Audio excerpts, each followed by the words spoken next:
कैसे हैं आप सभी स्टूडेंट। तो आज की इस वीडियो में मैं आप सभी बच्चों को सेमेस्टर 7 मेजर पेपर 19 आप सभी बच्चों का हिस्ट्री जो है उसका सिलेबस भी बता रहा हूँ और सारे के सारे इंपॉर्टेंट क्वेश्चन जो 15 मार्क्स 5 मार्क्स और 1 मार्क्स का पेपर पूछा जाएगा, ये सभी मैं आप सभी बच्चों को करवा दे रहा हूँ। तो आप सभी बच्चे इस वीडियो को अपने सभी दोस्तों को शेयर करिएगा। चैनल पर न्यू अगर आए हैं तो चैनल सब्सक्राइब कर लीजिएगा और आप सभी बच्चों को जितने भी इंपॉर्टेंट क्वेश्चन है मेजर पेपर 16, 17, 18 कंप्लीट हो चुका है। ये वीडियो तो 19 कंप्लीट हो जाएगा। इसके बाद आपका जो माइनर पेपर उसका भी वीडियो आप सभी बच्चों को मिल जाएगा। इसलिए आप सभी बच्चे इस वीडियो को भी और बाकी जितने वीडियोस अगर बाई चांस नोटिफिकेशन नहीं जाता तो उसे अपने दोस्तों को शेयर जरूर कर दीजिएगा। ठीक है, तो देखिए क्या है सिलेबस।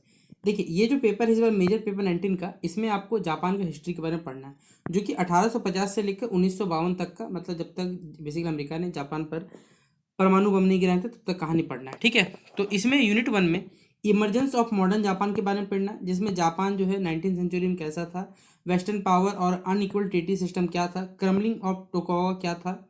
फिर है मेजी रिस्टोरेशन पढ़ना है, कॉन्स्टिट्यूशनल डेवलपमेंट पढ़ना है, इम्पैक्ट ऑफ वेस्टर्न वर्ल्ड क्या था पढ़ना है, और सोशियो इकोनॉमिक डेवलपमेंट ये यूनिट 1 में पढ़ना है।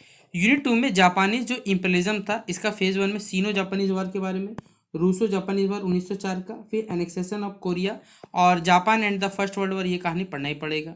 यूनिट 3 में Japan between the two world Wars, ठीक है, जापान जो दो विश्व युद्ध के बीच में था, जिसमें वाशिंगटन कॉन्फ्रेंस हो गया, न्यू पॉलिटिकल फॉर्मेशन हो गया, मंचूरियन क्राइसिस हो गया, राइज ऑफ मिलिट्रिज्म हो गया हमारे पास है।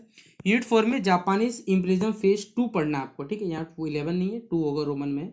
जापान विथ एक्सिस पावर हो गया, फिर सीनो जापानीज वॉर 1947 पढ़ना है, पर्ल हार्बर एपिसोड पढ़ना है और कल्मेशन ऑफ जापानीज इम्पेरियलिज्म पढ़ना है। 4 यूनिट से मिलके आपका सिलेबस को बना दिया गया है। ठीक है, अब इस सिलेबस के अकॉर्डिंग 4 यूनिट से आपसे बच्चों के 15 मार्क्स 5 मार्क्स और 1 मार्क्स जो इंपॉर्टेंट क्वेश्चन बनता है, चलिए बताते हैं। ठीक है, पहला यूनिट 1 में इमरजेंस ऑफ मॉडर्न जापान यानी आधुनिक जापान को उदय था उसके बारे में पूछा हुआ है। तो पहला सवाल इंपॉर्टेंट बनता है कि 19वीं शताब्दी के प्रारंभ में जो जापान है, जापान की जो राजनीतिक एवं सामाजिक जो स्थिति है उसका वर्णन करने बोला जाएगा। ये सवाल आपसे बच्चों को इंपॉर्टेंट है क्योंकि सिलेबस के अकॉर्डिंग ही आपसे सवाल पूछ सकते हैं। तो 19वीं शताब्दी के प्रारंभ में जापान की जो राजनीतिक और जो सामाजिक स्थिति थी उनका वर्णन करने बोला जाएगा। तो 15 मार्क्स के लिए इंपॉर्टेंट रखिएगा। दूसरा सवाल है हमारे पास है, पश्चिमी शक्तियों द्वारा जापान पर जो थोके गए असमान संधियां थी, अनइक्वल ट्रीटीज थे, उनका विश्लेषण करने बोला गया क्वेश्चन नंबर 2 में। यानी जापान में बेसिकली जो वेस्टर्न पावर्स थे उनके द्वारा जबरदस्ती संधि थोपा जा रहा जो कि बराबरी भी नहीं थी, तो किस प्रकार से उसका विश्लेषण करने बोला गया। तो ये सारे संधि आपको पढ़ना पड़ेगा इसमें। फिर है हमारे पास है टोकुगावा शासन का जो पतन था इसके कारण की विवेचना करनी है, मतलब इसके क्या कारण थे, बेसिकली कर्मलिंग होना, टोकुगावा का जो सोनेट था बेसिकली, यहाँ पे कैसा शासन जो व्यवस्था था। ठीक है, फिर है ये सवाल आप इसे छोड़ भी सकते हैं, इंपॉर्टेंट नहीं है, लेकिन क्वेश्चन नंबर 4 इसे महाभिव्यय कर लीजिए। मेजी रिस्टोरेशन यानी मेजी का पुनर्स्थापना, इसके क्या कारण थे और इनके परिणामों का विस्तृत से क्या करना, चर्चा करना है। पांचवा सवाल है जापान के जो संवैधानिक विकास है। ठीक है, ये सवाल मुझे लगता है कि आपसे बच्चों के पेपर में 5 मार्क्स के लिए पूछा जाएगा कि जापान के संवैधानिक विकास की प्रक्रिया को समझने, कॉन्स्टिट्यूशन जो डेवलपमेंट हुए थे उस प्रक्रिया को आपको समझाने बोला जा सकता है। फिर छठा क्वेश्चन आप करिएगा कि जापान पर जो पश्चिमी प्रभाव था उसका एक आलोचनात्मक मूल्यांकन करना है। ये सवाल देखिए डिपेंड करता है कि कॉलेज वाला जो है, सॉरी माफ करिए कॉलेज बोल रहा हूँ, यूनिवर्सिटी वाला किस सेक्शन में रखता है। ये सवाल पूछने से 15 मार्क्स के लिए आ सकता है, 5 मार्क्स के लिए भी आ सकता है। तो दोनों के लिए ये इंपॉर्टेंट सवाल है हमारे पास कि जापान पर पश्चिमी प्रभाव का एक आलोचनात्मक मूल्यांकन करिए। क्वेश्चन नंबर 6 इंपॉर्टेंट रखिएगा।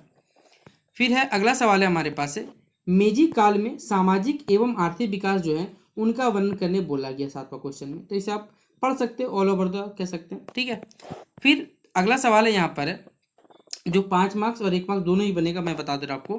पहला अनइक्वल ट्रीटी क्या था, ठीक है। फिर है दूसरा टोकागावा शोगुन कौन थे, ये बताया, ये 1 मार्क्स आ सकता है। मेजी पुनर्स्थापना कब हुई थी, 1 मार्क्स का। जापान का पहला संविधान कब बना था, ये भी 1 मार्क्स का। और मॉडर्नाइजेशन ऑफ जापान से क्या अभिप्राय है, ये 5 मार्क्स में आ सकता है। फिर है जाय वास्तु क्या है, ये बताना पड़ सकता है आप सही बच्चों को। ठीक है, तो कुछ सवाल 5 मार्क्स और कुछ सवाल 1 मार्क्स का भी यहाँ पर है। इसी तरह यूनिट 2 में जिसमें हम लोग जापानी साम्राज्यवाद, ठीक है, जापानीज इम्पेरियलिज्म फेज 1 के बारे में पढ़ने वाले हैं। इस पे अगर बात की जाए तो 1894 से 95 के बीच में चीन और जापान के बीच में युद्ध, जिसे हम लोग सीनो जापानीज वॉर कहते हैं, इसके क्या कारण थे, क्या रीजन्स थे और इसके परिणामों की चर्चा को विवेचना करनी है। तो ये सवाल भी 15 मार्क्स के लिए इंपॉर्टेंट है। ठीक है, देखिए एक युद्ध का सवाल तो आएगा ही आएगा, अब किसी से भी पूछ सकता है। ठीक है, चाहे वो चाइना से पूछे, चाहे जापान से पूछे, या रूस से पूछा आपका, ठीक है, रूस जापान का। तो रूस जापान युद्ध जो कि 1904 से 1905 के बीच की कहानी है, इसके क्या कारण थे और इसके क्या महत्व था, इसका विश्लेषण करने बोला गया क्वेश्चन नंबर 2 में, ठीक है। अगला सवाल है आपसे बच्चों को कि कोरिया का विलय यानी एनेक्सेशन ऑफ कोरिया की प्रक्रिया और उसके प्रभाव को समझिए। तो आप इससे मेरे हिसाब से उतना इंपॉर्टेंट नहीं लग रहा, ठीक है। फिर है अगला क्वेश्चन, प्रथम विश्व युद्ध में, इसको तो स्टार मार्क कर लीजिए सवाल को, कि प्रथम विश्व युद्ध में जापान की जो भूमिका है उसका मूल्यांकन करने बोला गया क्वेश्चन में 4 में आपके लिए। फिर है अगला क्वेश्चन है कि जापान के साम्राज्यवाद के उदय के क्या कारण थे, इनका वर्णन करने बोला गया। जापान में जो साम्राज्यवाद उदय हुआ था इसके क्या कारण है बताइए। तो ये सवाल दोनों इंपॉर्टेंट है हमारे पास है। अब देखिए इनमें से एक मार्क्स का क्वेश्चन पहला यही बोला कि सीनो जापानीज वॉर कब हुआ, रूस जापान युद्ध किसके बीच हुआ था, कोरिया का जो कह सकते हैं विलय ये कब हुआ था, ये 1 मार्क्स का। जापान ने WWI में किस पक्ष का साथ लिया था, ये 1 मार्क्स का। और इम्पीरियलिज्म का अर्थ क्या होता है, ये 5 मार्क्स का आ सकता है, ठीक है। तो ये था यूनिट 2 का इंपॉर्टेंट क्वेश्चन। यूनिट 3 में बात करें तो 2 विश्व युद्धों के बीच में जापान जो फंसा था उसके बारे में। सबसे पहले सवाल इंपॉर्टेंट करिएगा कि वाशिंगटन सम्मेलन, वाशिंगटन जो कॉन्फ्रेंस था उसके क्या उद्देश्य थे और उनके परिणामों का आपको वर्णन करने बोला गया है। तो क्वेश्चन नंबर 1 ही हमारे पास इंपॉर्टेंट है। दूसरा क्वेश्चन है अंतर युद्ध काल में जापान जो है एक नए राजनीतिक दलों का उदय कैसे हुआ था, ये हमें बताना है। तो इस सवाल को 5 मार्क्स के नजरिए से इंपॉर्टेंट रखिएगा, ठीक है।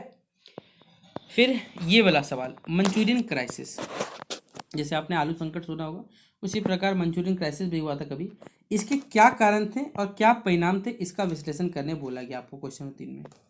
चौथा क्वेश्चन है जापान में सैन्यवाद यानी मिलिट्रिज्म जो है उसके उदय के क्या कारण थे उसकी विवेचना करनी। ये सवाल भी एकदम VVI में रख दिए इसको।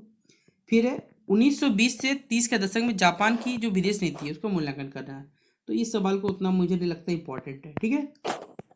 अगला है 5 मार्क्स का सवाल, ये 5 मार्क्स नहीं 1 मार्क्स का सवाल होगा ये वाला, कि वाशिंगटन कॉन्फ्रेंस जो है वो कब हुआ था, ये पूछा जा सकता है। मंचूरियन क्राइसिस क्या था, ये 5 मार्क्स के लिए। मिलिट्रिज्म, ये वाला क्वेश्चन अच्छा 5 मार्क्स से पूछा जा सकता है कि सैन्यवाद या मिलिट्रिज्म का अर्थ क्या होता है, अंतर युद्ध काल किसे कहते हैं, और जापान ने लीग ऑफ नेशंस जो है वो कब छोड़ा था, ये पूछा गया है, ठीक है। ये 1 मार्क्स में आएगा। यूनिट 4 में बेसिकली जापानी साम्राज्यवाद यानी जापानीज इम्पीरियलिज्म के बारे में पढ़ना है फेज 2 में आपको। तो आइए जानते हैं। सबसे पहला ही क्वेश्चन जो बहुत ज़्यादा इंपॉर्टेंट है कि जापान और जो धुरी शक्ति जो एक्सिस पावर है उनके संबंधों का विश्लेषण करने बोला गया है। और ये सवाल आप इसे 15 नहीं 5 मार्क्स के नजरिए से इंपॉर्टेंट रखिएगा, ठीक है।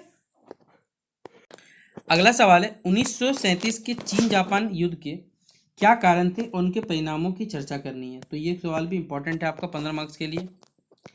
अगला सवाल है पर्ल हार्बर एपिसोड, ये जो घटना है इसका विस्तृत विवरण करने बोला गया, तो ये भी इंपॉर्टेंट है। फिर जापानी साम्राज्यवाद का पतन, ये तो होगा ही होगा हमारे पास इंपॉर्टेंट में, इसके कारणों की विश्लेषण करें, ठीक है। फिर द्वितीय विश्व युद्ध में जापान की जो भूमिका थी, सेकेंड वर्ल्ड वॉर में जो जापान का इंपॉर्टेंस था उसका मूल्यांकन करने बोला गया। तो ये सवाल भी आपसे बच्चों के लिए इंपॉर्टेंट रहेगा, ठीक है। 5 मार्क्स के सवाल में नहीं, यहाँ पर ये 1 मार्क्स का सवाल है कि पर्ल हार्बर जो है वो कहाँ स्थित है। फिर है दूसरा सवाल है एक्सिस पावर में कौन कौन से देश थे, ये भी 1 मार्क्स का। 1937 का युद्ध किसके बीच हुआ था, ये भी 1 मार्क्स का। और जापान की हार कब हुई थी, ये भी 1 मार्क्स का। और हिरोशिमा नागासाकी घटना जो कब हुई, ये भी 1 मार्क्स का। यानी इस यूनिट से मोस्टली आपको ऑब्जेक्टिव क्वेश्चन जो पेपर बन सकते हैं वो पूछा सकता है। तो इस प्रकार आपसे बच्चों का मेजर पेपर 19 हिस्ट्री का सारा इंपॉर्टेंट क्वेश्चन कंप्लीट होता है, चाहे वो 15 मार्क्स का हो, चाहे 5 मार्क्स का, चाहे 1 मार्क्स का।